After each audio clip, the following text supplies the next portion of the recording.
Thank you, Skip. What a pleasure to do this afternoon, and it's so great to see everybody here. It's nice to see so many students here, and a lot of our original faculty and staff here today, and alums that are here as well. I think we're in for a real treat. I've been asked to moderate this panel today, which means if you take a look at the panel, I'll probably ask one question and then be able to sit down. There's nothing that shapes the culture of a school, especially a new institution, more than the people who work to put that institution together. And we are really blessed today to have the insights of 4 people who were actively involved in the planning for the Clinton School and the execution of the school, leading into the recruitment and teaching of the first class.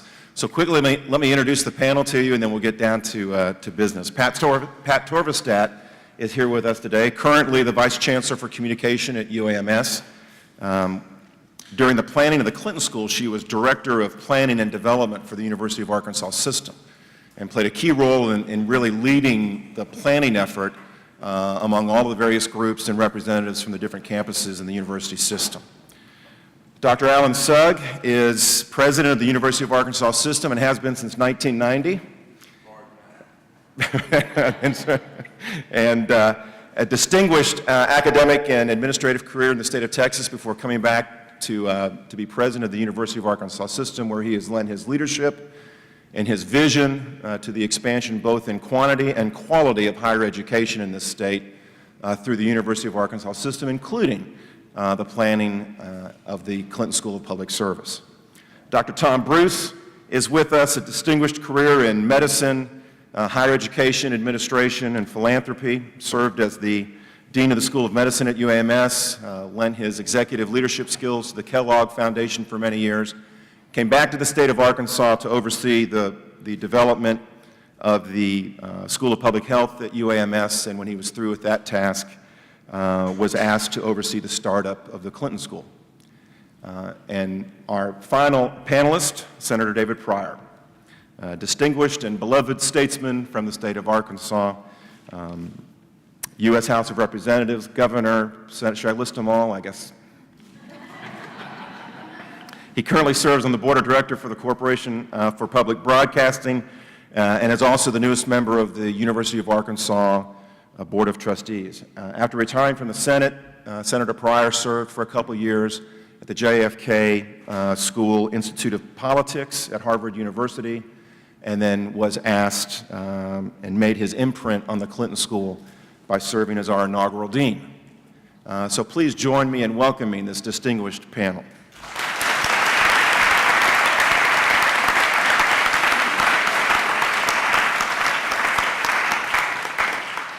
Now the rules are pretty simple. I'll ask a question and you guys answer it. And anyone, and you jump in, everybody jump in with any comments that you'd like to share, but I thought we'd take a chronological approach and thought it might be best, Dr. Sugg, if we started with you.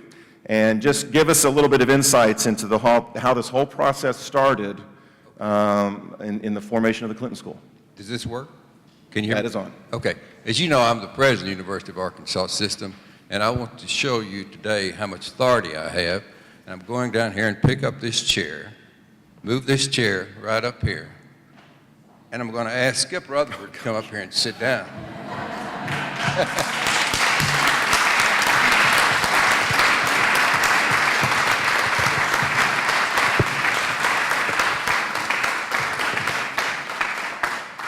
Such authority, but I will have to say that I'll serve at the pleasure of the Board of Trustees of the University of Arkansas, and there are 10 members on that board, and any time that 6 of those members decide that I should no longer be the president, well, I'm out of a job. So I want you to be very, very nice to Dean Pryor, Senator Pryor, Governor Pryor, because he's one of my 10 bosses. So, all right, he keeps getting new jobs. But this all really started on February the 12th, 1997. And that's the day that President Clinton said that I want the Presidential Library to be located in the greater Little Rock area, someplace in the greater Little Rock area. And he also said that he wanted the library to be associated educationally with the University of Arkansas system. And he wrote a letter, and he said, "Dear Alan, I knew him when he was the governor, so I'm proud of this letter very, very much. And he wrote the letter, and I just want to read one paragraph from the letter. He said, Hillary and I are especially delighted about the prospect of working in partnership with the University of Arkansas system to develop educational programs. Now, I have that original letter also, and I'm going to present this original letter to Skip Rutherford on this 5th anniversary occasion. That's great. For the library.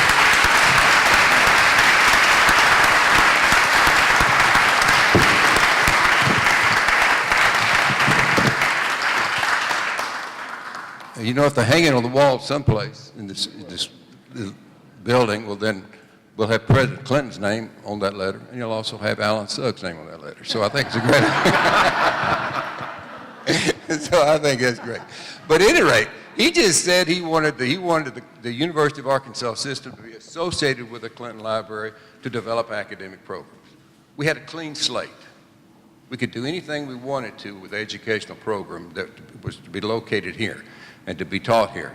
I think from the very beginning we called it the Clinton School just as a way of referring to it, but we had no idea what the academic program would be.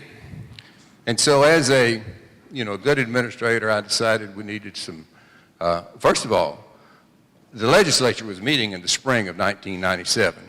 And Skip and I talked about this, and Skip and I actually went over, and of course he was head of the presidential Clinton Foundation. He had an awesome responsibility ahead of him, and that is to work with the president, to work with leadership in Little Rock and the Clinton Foundation folks in deciding, first of all, where was the library going to be located? Secondly, they had to raise a few dollars, had to select an architect, and do all these kind of things. And of course, I think that decision about President Clinton deciding that the library was to be located in central Arkansas, Little Rock, in Arkansas, because we were kind of afraid that it might go to Georgetown. We were concerned about that, but he made the decision to put it here. And in so many ways, economically, culturally, educationally, from a tourist point of view, et cetera, I mean, this is one of the biggest decisions that's ever been made for the state of Arkansas, I think. Because it's urban renewal, it was educational, it was cultural, it was everything. And then for the University of Arkansas to have the opportunity to be associated with it from an educational point of view, it was just tremendous for us. We knew we had a great opportunity. We had a lot of planning to do. We had to get some money. So Skip and I went over to the governor's mansion to meet with Governor Huckabee. And Skip knows money, he knows how to get money. So we went over to talk to Governor Huckabee. And the governor, he was tremendously supportive of the Clinton School, as was the entire General Assembly, as was everybody in Arkansas, that we were going to have this opportunity to have the Clinton Library and then for the University of Arkansas to be associated with it educationally. And so he helped us. He said, I'll support that. So the legislature, he recommended the legislature approve $1.6 million in planning funds for the library. And that's the easiest money that I've ever received from the legislature, I promise you that. And it's nice to go over there representing President Clinton, so that was very, very good. Then we needed somebody to begin the initial planning stage for the library. So I talked to several people. I talked with Harry Ward, who was then the chancellor at UAMS, and I had known and seen and observed Pat Torvestad, and back then, this was 20 years ago, Pat, but she was a young lady who I just knew that was, knew how to make things happen. She knew how to work with people really well. She was a great communicator. I mean, she was the person that could bring people together and develop a consensus, and that was really, really important because we were going to be bringing the lead faculty members from the University of Arkansas, from UALR, from UAMS, and from other institutions together to try to decide what did we want this institution to be, and what was going to be the academic thrust. Also, we had a person that was really, really helpful to us at that time, and that's the late Diane Blair. She was a distinguished faculty member and the faculty at the University of Arkansas. She and Jim Blair were good friends of the President and Mrs. Clinton. And so she was in on the planning stages and starting. Pat came to work for us, I think it was in June of 1997, and Diane, we had a lot of conversations with her about what we wanted to do and everything. So she was a major part of the initial planning process, and we miss her, and she was a great loss when she died of cancer in the year 2000. So at any rate, I went to Pat, I talked to Pat, and she said she would like to go to work in this responsibility of a lead planner for the Clinton, whatever it was to be. And so she came to work with us, and so if it's all right, may I pass the microphone to Pat? And, oh, she's got one. You got, okay. Anyway, so Pat Dorvestad. Thank you. I made notes because I don't talk in public as often as these guys do. And also because I wanted to make sure that I covered it succinctly. From the first thing that I think is exciting is starting something from scratch. You either like to do that or you don't. And there's nothing. And I remember hearing Skip over the past few years talk about walking out in this field and there being beer bottles. And in a physical sense, that's what he was dealing with. And ours wasn't about physical. He had to do content and physical. Ours just was, well, what the heck is a presidential library? Does anybody know? I mean, there's probably 15 experts on the planet. So you had to first say, well, if you're going to have an academic affiliation with a presidential library, you have to kind of know where the money comes from, how they're run, and where they're located. And so there's one book. So we started learning about presidential libraries. And that whole first 6 months was really exciting. We visited Texas A&M, which was right in the middle of finishing the Bush Library and the Bush School. And then we went up to UT Austin, and we spent time. The people were very generous with their time. And we're like, you know, what do we want? What are the options? And UT Austin with the LBJ School had a different content and a different way of management. And then we went to Emory and the Carter Center. And those, I promise you, are the only 3 formal affiliations of a presidential library with a university. The Kennedy School is not with the Kennedy Library. And even more strangely, in Ann Arbor, the school, the library is different from the museum. So then we had 3 examples. And so a person that I need to credit who helped us think straight and did the research is Ron Copeland, and he's just a marvelous researcher. And he looked at all of the things. He took a broad view. Do we want to be an institute with educational programs? Do we want to produce papers? Do we want to have opinions? Do we want to be, we bandied around the term think tank a little bit. But it didn't take about a week to have the theme of solving real-world problems, practitioner-based, doing something for Arkansas, doing something that was consistent with what the Clintons had always been about. And in the first meeting with Dr. Sugg, he said, I would like to have something really positive and powerful go on in the Delta. And I think the remarkable thing is that 12 years ago, the vision and the words were thought out, and it's like, you know, you throw it up and it sticks. And it just stuck. Nothing else but public service, true public service, harnessing people's potential and getting in with internet. And what you said one time, because I was just a sponge, he said the problems in the Delta are not that vastly different from the problems in Africa. It's about people and getting things done. And so it didn't take long to say that's what we'll do. We produced a document that showed a view of what could happen. And we vetted it with not only kind of in a real casual way with the Clintons, but through Diane, but we also involved really in bright people at the university level. And they became real excited. about what the curriculum could look like and what could evolve. And that's basically, we embarked on really heavy, for me anyway, intellectual concepts of what would be the class, how many hours. And we made a decision very wisely that we didn't just want to have like an institute or a set of educational programs, we needed a degree. So that was another Sentinel event, was we have to go for a degree. And then it would be a degree jointly granted by the 3 master's degree supplying institutions in the University of Arkansas system. And that's kind of, the rest is history before you right now.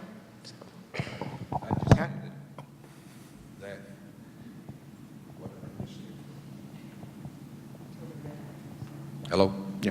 Okay. And then, Dodd Wilson decided to hire Pat Torvestad to be his vice chancellor there, and so we were out of Pat Torvestad. But we Only had a bachelor's degree. I couldn't do much more. No. At any rate, so Pat went to work at UAMS. We lost her. But fortunately, there was somebody standing in the wings, ready to come over and work for the Clinton School.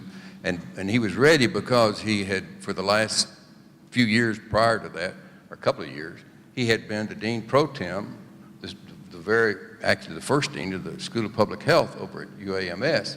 And so he had done the planning and work and got that started. And so he was just ready to come over and take on another task of getting the Clinton School ready to open and everything. And that's Tom Bruce. And just before I turn this over to, I don't know if you can turn it over to Tom? Sure. Okay. Absolutely. Turn it over to Tom. But when you look at David and Tom and Pat and Skip and Mike, I mean, their whole lives have been about public service and making this world a better place to live and making Arkansas a better place to live, to work, and to raise a family if you want to raise that family, so to speak.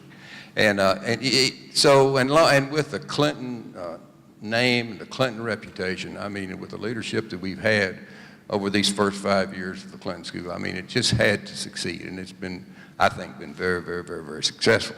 So, Tom, it's yours.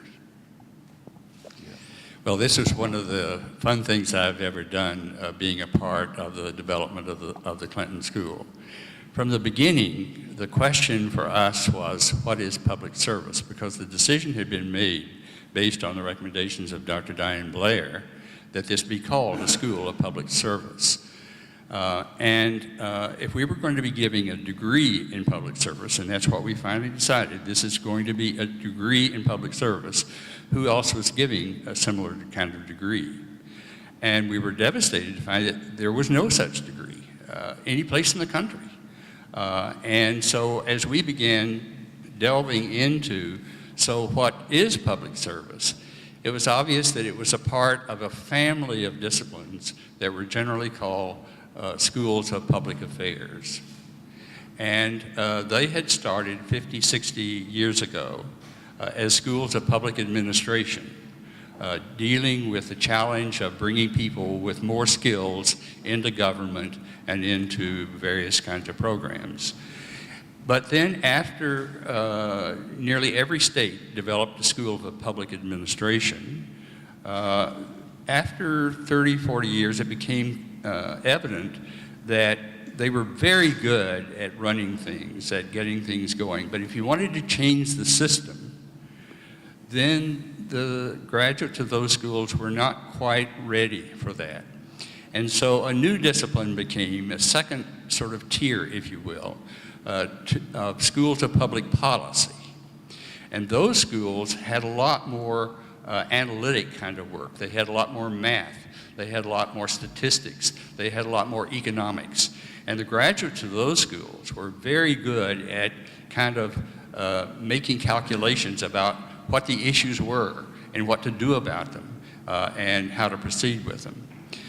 But in fact, University of Arkansas already had 2 schools of public administration and a doctoral program in public policy in Fayetteville. So what was the School of Public Service to be if we didn't just duplicate things that already were there? And I think that's when we took a bold new step of beginning to look around the entire country at all the other presidential schools and to see what was happening here, and to decide that there is sort of an East Coast establishment, the Kennedy School of Government, the Woodrow Wilson School at Princeton. Clearly we're going to be training people who were going into the East Coast sort of establishment kind of activities. But if one thought about the potential of public service using the new global issue of information and its spread, and of the connections and of the need for a different kind of leadership in the world of today, the opportunity for developing a unique school in the middle of America that was international in its scope, but committed to careers in public service was such a powerful notion that we felt it could compete with any other school in the world, and that its potential for being an enormous influence on future world affairs and development could be done. And so from the beginning of the sort of the concept of capitalizing on this idea of public service, and of people coming into it who were from many degrees, backgrounds. If you ask President Clinton what is public service, he almost always will say it is elected office, someone who is a governor or a senator or perhaps an elected official at a local level. And that was one of the ideas that he really wanted the school to be. But it seemed to us that there are many other people who can belong in public service as well, whose background is engineering and architecture and education and agriculture. So many different disciplines can dedicate their lives to public service. So one of the critical decisions was that we were going to be very broad and deliberately to bring people with different backgrounds into the school from the outset. And that this was a place then of polishing, of finishing training, if you will, about dedicating a lifetime, a career to public service. We were a little embarrassed that many of the people who came in who had graduate degrees in law and PhDs in education and so forth would come in and get their Master of Public Service degree here and then go back out and earn $50,000 a year less than what they had done before they came. And yet, the whole concept of service is such one of dignity and of personal pride that many of our students have been willing to do that. So we started by implementing the school of choosing faculty from all three of the institutions and of allowing our students to take their elective coursework at every one of the three institutions. You could take any course at Fayetteville in the graduate program there. You could take any course at UALR. You could take courses in the public health school at UAMS if you wanted to. So that the whole system was open to students here in addition to the core curriculum of leadership development, ethics and law, the kind of analytic development, the social change courses that were at the heart of what this school was about. And so putting together the faculty and the staff to begin the programs was a part of what I was being able to be involved in. Great. Now, I'm not the moderator. I've kind of taken over this. But anyway, I'd like to kind of say a word about our first dean. But as we were in the planning process, we had the faculty members, and Tom was still very much involved, and well, he would continue to be involved in it. Pat and others said, who would be the person to be the first dean? And who do we think that really would provide the leadership, would provide the inspiration, and do all those kind of things in terms of being a leader? And everybody said David Pryor. Well, I mean, that's clear. I mean, wasn't that a brilliant decision? I mean, in terms of David Pryor.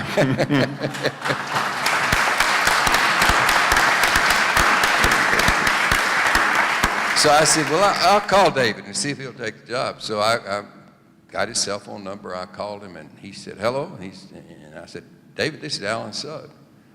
And he was in Gaylord's in Fayetteville eating breakfast with his wife and another person. And I said, David, I'd like to talk to you. Is this a good time? He said, oh, sure. And of course, David would always say that, whether it's a good time or not. And he didn't tell me he was eating breakfast. But at any rate, I said, well, David, you know, at the Clinton School, we've been doing this planning, and we'd like for you to be our first dean. And he said, oh, I couldn't do that. I said, I don't know anything about being a dean. He says, I just don't know. No, that wouldn't work. That wouldn't work. And then Barbara said, well, David, who is that? He said, that's Alan Sudd. He said, he's calling me to offer me the job to be the dean of the Clinton School. Barbara said, you should take it. And so he said, well, I'll take it, you know. So that's the first story about David. Well, that's a quick little story about David. But then David said, and then you think about a person. I mean, David, you know, when we get through with this function today, if we need to move the chairs or sweep the floor, David will be out there doing all those kinds. I mean, there's no job, but Tom Bruce and Skip and everybody around here would do the same thing.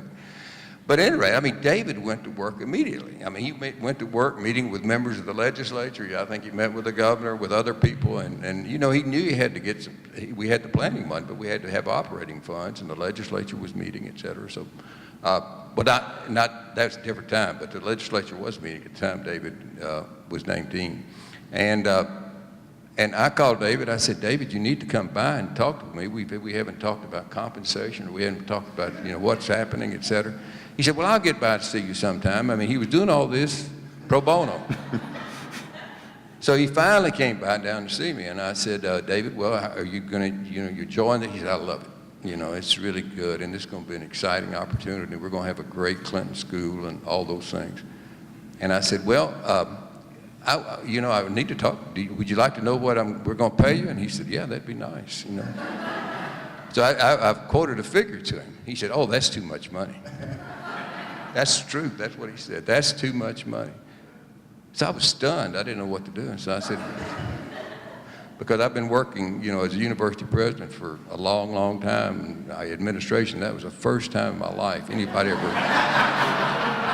turned the salary down because it was too much. Now, I've had a lot of people turn salaries down because it's not enough, but not too much. But I said, well, David, how little would we have to pay you for you to take this job? And I said, we'll be glad to do that, you know. So anyway, so then David came to work. So would you like to ask David to speak now?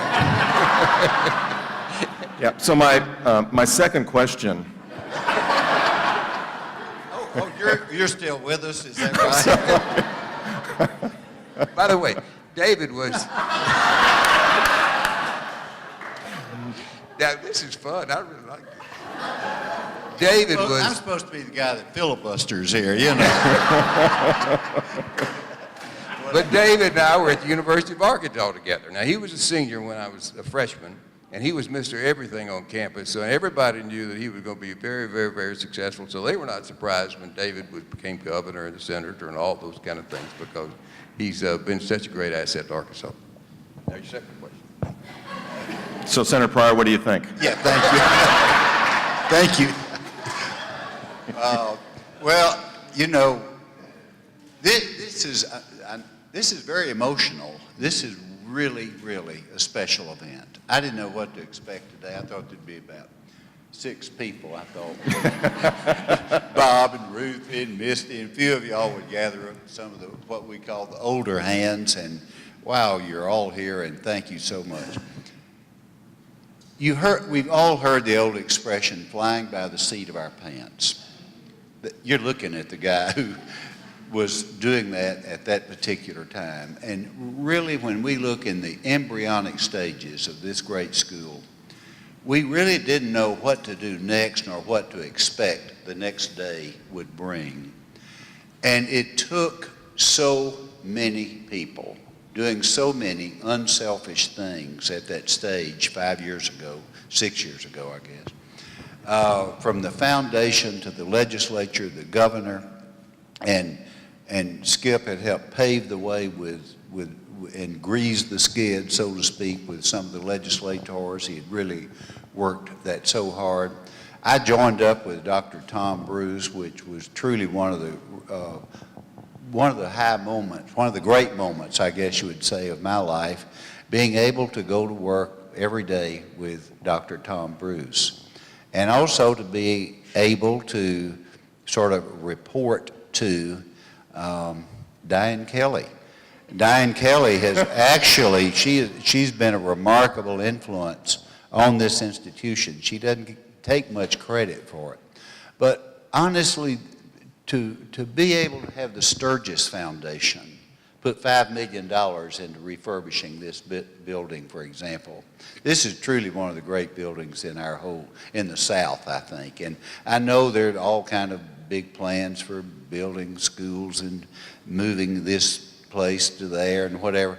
But somehow or another, I hope we'll never forget this place. And I hope it will always be a place not only in our hearts, but be in our sphere of education. One person came to the school early on that we interviewed, Dr. Bruce and I interviewed, and finally at the end of the interview, I said, or Tom said, "Why are you coming here? Why are you moving from so far away to come to this school?" And he says, "Because this school is the most exciting thing that is happening today in higher education in America." And it still is. And I can say to you, Dr. Alan Sugg, who supported this concept and supported this school, to the legislature, to the Board of Trustees, we could never have done this without Dr. Alan Sugg giving his support, his full 100% support. Every college dean, chancellor, president, with minor exception, I will say, supported this idea. But every time there was a problem, Alan Sugg helped to put that fire out. And Alan was there. He even invited the first class of 16, I believe, up to his box at Fayetteville to go to one of the first football games I see with some of our inaugural students who remembered that trip up to Fayetteville. We had the support of UAMS, we had the support of UALR, my gosh, the support there from UALR, the use of the library, the use of their faculty, UAMS, UA Fayetteville, all throughout the system. But without Alan's stamp of approval and without his support, it never would have happened. I'll just conclude by saying this, Mike. This community and this state and this country and this world is a better place today because of the Clinton School of Public Service. Thank all of you very much.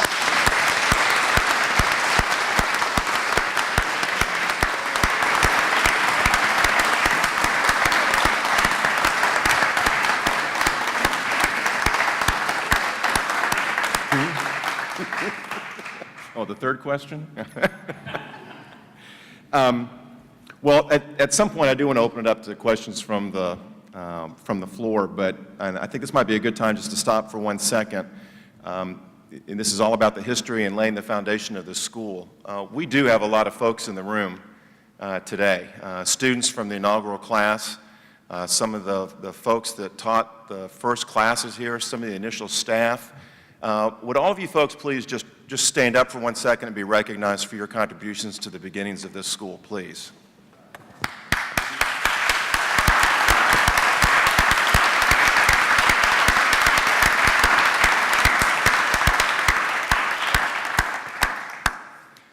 Senator Pryor, I did want to ask one question about your experience at the Kennedy School and how it shaped what you wanted to do when you came to the Clinton School. Were there some similarities? The first thing is the Kennedy School had literally so much money, they didn't know what to do with it.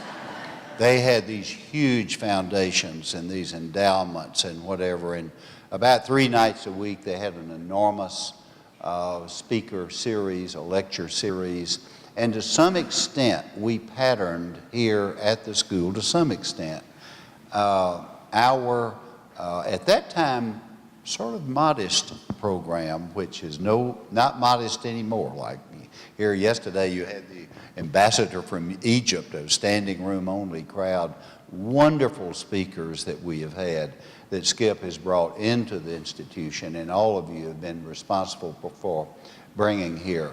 But to meld together, to join together the academic and the real life of public service, as they had at the Kennedy School, as they do here at the Clinton School of Public Service, the academic and the public program, the speakers program open to the public, is something that is of enormous benefit. What people don't realize is, I keep being asked, it says, how did Skip pay all those speakers to come? How did you get all those speakers? How did you get Bob Dole to come down here and open up the whole series? Well, you start off by saying, first, we don't have any money to pay honorariums. and that puts them on notice right there, I think, Skip. And then from there on, they usually say, oh, well, maybe I would like to come down there and spend a day or so in Little Rock, Arkansas and give a talk at the Clinton School. Sometimes they're moved, of course, to the Clinton Library or to the Convention Center, as has been the case on many occasions. But it was patterned a little bit, Mike, after what was going on at the Kennedy School. Pat and Tom Bruce and others saw that in their tours, and it was a pretty remarkable concept that we thought that could be implanted here, and that was, I guess, the case. I just want to say one thing about Bob Torvestad. I'll never will forget, up at Petit Jean Mountain, we had a retreat, and Alan Sugg had all the powers that be from the colleges and universities, the advisory boards and whatever. It was packed up there on Windrock Mountain. And one thing that came from that retreat that really, I think, hit home to me and also to all the participants there is Bob Torvestad got up and said, you know, it's not every day that we can be a part of establishing a new school. And that's what happened, and it happened because of the people in this room. Thank you. We mentioned the name of somebody, and Pat, I was going to ask you maybe if there were some additional words you might want to say about Diane Blair and the role that she played in setting the original vision of the school. She was one of the most, I mean, I was so in awe of her. I can remember Bob taking me to their house to sit down with her, and and the first time I met her, she was a hero. And she was a fabulous teacher. Her students loved her, and she made you feel that you could do anything. And she would be to be such a gutsy woman, she took her time thinking things through when she talked to you, and she steered and suggested. And she never, had a negative. She'd steer a little bit. And she would go up to Washington or Camp David and be sitting quietly, and she'd lob out a gentle idea to the Clintons. And then she'd come back and say, that will stick. And actually, my notes from the very first said things like, it needs to be substantive, it needs to be about human beings and their lives. So she was the one who it was academically appropriate, but more the heart and her belief in human nature. I think that she brought the heart to it. And I had an email from her in May, and she died in June. And it was something like, I'm kind of busy right now. You can do this, you just go on. And it was kind of a goodbye, and it broke all of our hearts. But, her heart's here. So that's what I want to say about Diane Blair. That's great, thank you. Tom? One of the things that follows through with that is a unique part of the Clinton School's work, and that is the degree of hands-on learning. Even though there is a core curriculum of classroom work that all the students do, and another series of elective classes that they take throughout the university system, there are 3 public service projects that every student has to do. One is a team project, which usually has been in the Delta following Dr. Suggs' belief that we should be working in this state. And it's a fabulous but challenging thing, because our students don't own those towns. That's not their town. They can't go in and just change that. They have no right to do that. So they have to work through other people. They can convene, they can bring information, they can facilitate some of the changes that are needed in school improvements, health system improvements, trying to develop tourism, economic development, whatever. But in the long run, it has to be the people who are there. So they work through others to do this as a team. That's the first public service project they do. It takes the first year of the Clinton School for them to do that.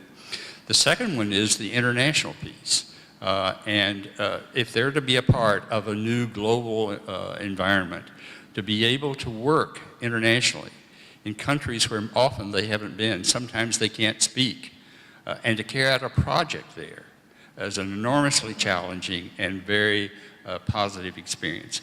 And then when they come back, they do the third public service project, which is to try out something that they think they want to do for the rest of their life, a career decision. We call it the capstone, and to insert yourself and do a project in that area and see if it fits. See if that's the kind of work that you really want to do, and then to make a big report on that. This amount of hand degrees involvement in public service as a part of the master's degree program is, to my knowledge, unique among any graduate program anywhere in the world. You know, we have a few minutes left. I thought we may have monopolized all of the microphones up here, but I would like, we have a few, good. I'd like to open up to questions from the floor of our panelists. We have a few minutes left. If you'd raise your hand and wait for the microphone to get to you, we can. First time ever, right up here. Oh, we have a microphone. Okay. Oh, it's not me.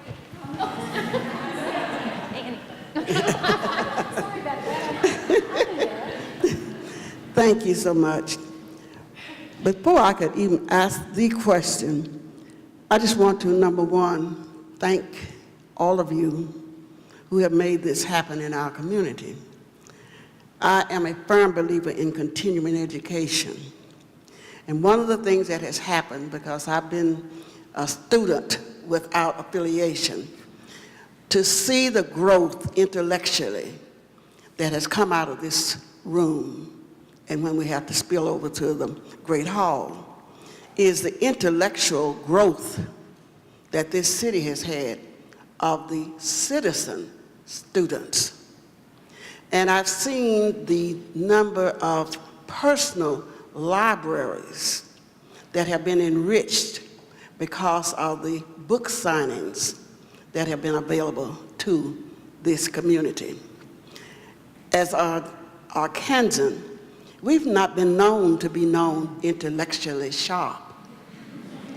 But I guarantee you this community is so much more intellectually sharp because of the international exposure that we had in these 5 years that makes us be able to truly know that we are global citizens ready for this paradigm shift that we are now entering into. My question is, for those who are going to come after you, what is your desire? Every new year, I try to say I want to produce 5 little Annies to take my place in public service. I'd like for each of you to say, what is your expectation of procreation of intellect for this country and this world?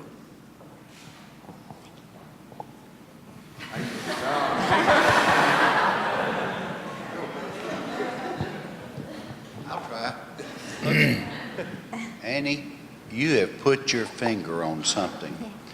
And I just wish, I guess it would be my wish today on our 5th anniversary, that the spirit encapsulated in this room from time to time, and especially like today, could be captured throughout this state and spread throughout this state and our country in some of these so-called town meetings that we have been, I guess, subjected to in the month of August and maybe some in September, where we can sit down and talk about complex problem in a civil way and try to see if we can't solve a few of them.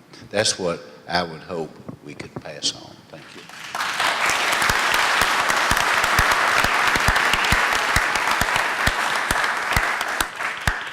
I think about global leadership. I'm not sure I know what leadership is, all the dimensions. I know that often it's followership and that you lead from the rear based on the conception about what others do and congeal that and try to move it forward. But I really believe in a time like this, when the whole globe is adrift and is struggling with its economy, with other issues, that the graduates of this school will step to the plate and will be involved in dealing with those huge social issues of our time.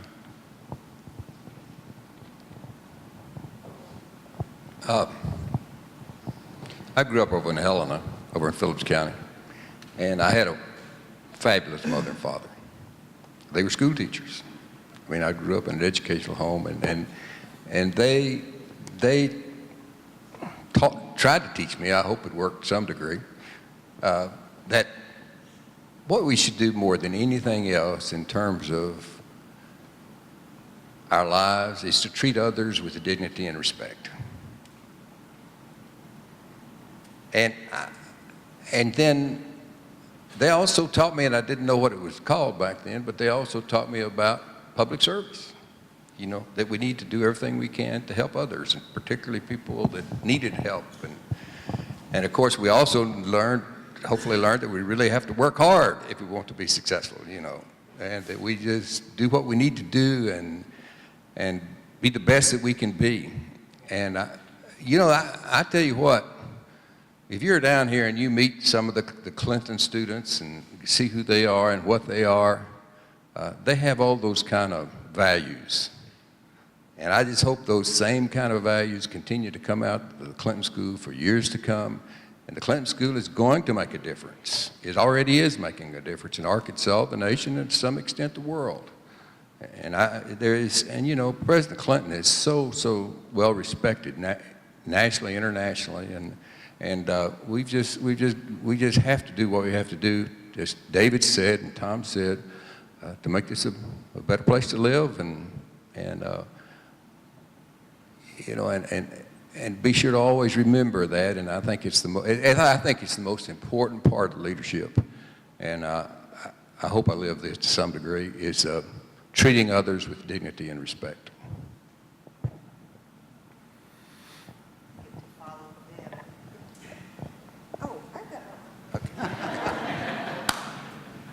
That one of the things that's missing today as we watch the discourse is accurate information. You can't be passionate and opinionated if you don't have good information. I mean, for crying out loud. But information by itself without a motivation to make a difference is also, that's why you get your institutes and think tanks. And having had some of these students in our home stay with us and knowing what the spirit, why they came here, it doesn't matter if everything they came here for was exactly what they expected. They brought their expectations for making the world a better place, as tried as that might seem. They have shaped and will continue to shape the school if we listen, and if we stay determined to keep the school fresh and never ever quite be satisfied and close the door and say, well, that's a good school, we'll have 10 classes. So I want the spirit of creativity And the responsibility that the faculty, that the leadership, that the students have, you're all in it together, and it's an organism. And I think that that's what community means. So that's my hope. Well, we invited the dean to join us on stage, and he's been. Dr. Sugg invited me. Dr. Sugg, that's correct. and by invite I mean demand that Dean Rutherford join us, and so I'm going to let Dean Rutherford have the final word here this afternoon. Well, first of all, thank you. I didn't want to be on this program because this is not about me, but you know, he is my boss. David Pryor's now his boss, so I'm here, and I'm proud to be here, Dr. Sugg. I'm honored to be here. Let me just say, you know, listening to all this, reflecting on this, you know, I look out there and I see people like Bob Torvestad, who started the International Public Service Projects. Bob, we're now in 34 countries on 6 inhabited continents. It has been a life-changing experience for a lot of these young people. And, you know, it continues to grow, and the students that got back just rave reviews about their experiences. I see Katie, I see Dawn, who else am I missing? But I see those who took a leap of faith in the inaugural class. And let me introduce to you the 5th class from the Clinton School. Would you all stand up or raise your hands? Each of this members of the 5th class. Raise your hands, Mark.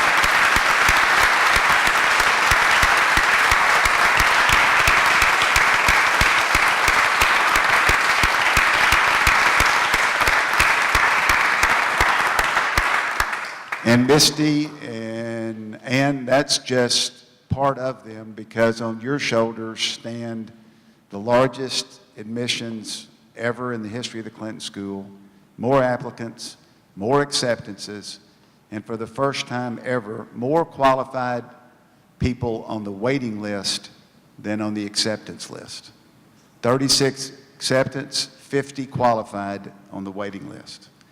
That's a long way in just 5 years, and so many of them right now are volunteering at Philander Smith as part of the 52nd anniversary of Central High School in 1957.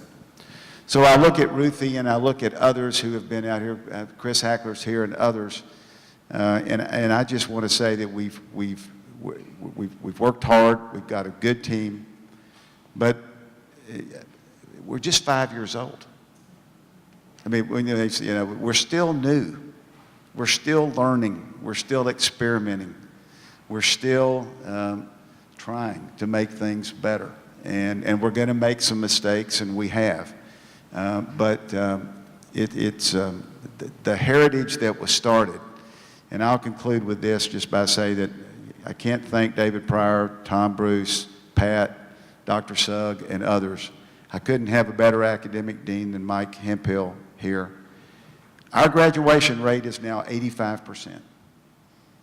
Our career employment rate is 90%. So there is a demand for public service in this world.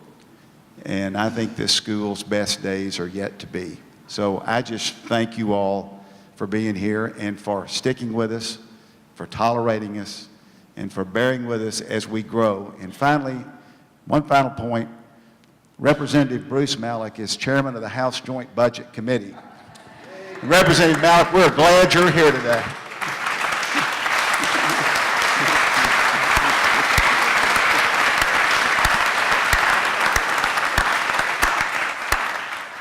So thanks. To the students that are here, I would say it's important to know your history. It's the character of these folks on this stage that have helped make this school what it is. Thank you, everyone, for being here this afternoon.